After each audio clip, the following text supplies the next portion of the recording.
안녕하세요. 나무아카데미입니다. 이번 영상에서는 4월에 실시된 고2 학력평가 장문 지문에 대해서 살펴보도록 할게요. 첫 번째 장문 지문인데 자신을 성찰하는 글을 두 학생이 쓴 거예요.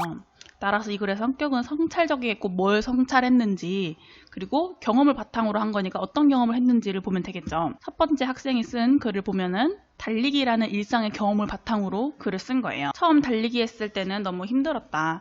무작정 속도를 높였고 결국 목표했던 거리를 달리지도 못한 채 지쳐서 주저앉았다. 무엇이 그렇게 급했던 것일까 생각해보면 나는 평소에도 무언가를 할 때 급한 마음에 처음부터 모든 힘을 쏟다가 금방 지쳐서 포기하는 경우가 많았다. 라고선 질문을 통해서 자신을 되돌아보고 있죠.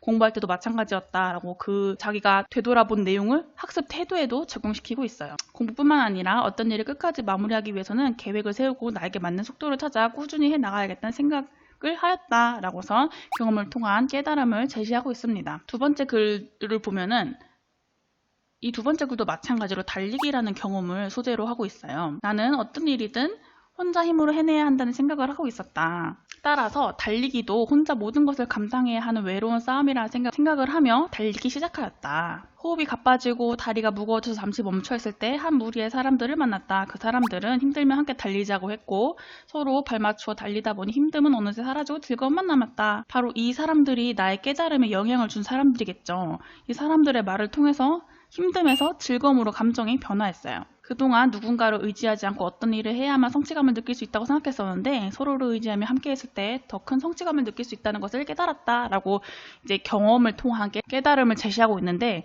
경험 전후의 생각의 변화를 대비하여 서술한 거죠. 이게 바로 경험 전의 생각, 이게 바로 경험 후의 생각에 해당합니다. 두 글 모두 달리기를 한 경험을 통한 깨달음이 글의 주제가 되겠네요.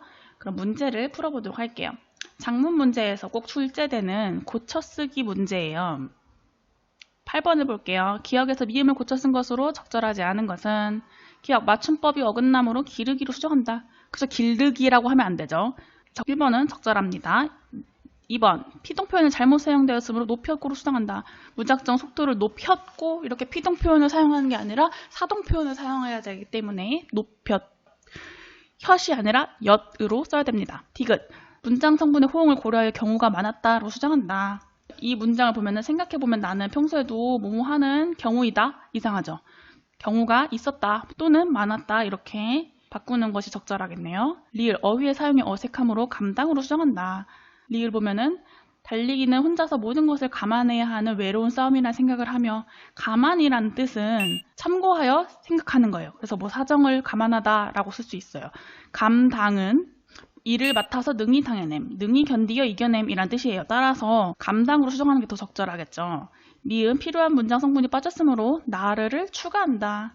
그동안 뭐 이렇게 생각했는데 의지하며 함께 했을 때 더 큰 성취감을 느낄 수 있다는 것을 깨달았다. 나를 의지하며 이 앞문장을 보면은 누군가를 의지하지 않고 해야지 성취감을 느낄 수 있다고 생각하는데 누군가를 의지하며 함께 했을 때 더 큰 성취감을 느낄 수 있다는 것을 깨달았다. 아니면 뭐 서로를 의지하며 이런 식으로 서로를 누군가를이 들어가는 게 적절하죠. 나를 추가하는 것은 적절하지 않습니다. 따라서 5번이 적절하지 않겠네요. 답은 5번이 됩니다. 지금까지 고2 4월 학력평가 장문 첫 번째 지문에 대해서 살펴봤어요. 이 모든 자료는 나무아카데미에서 이용할 수 있습니다.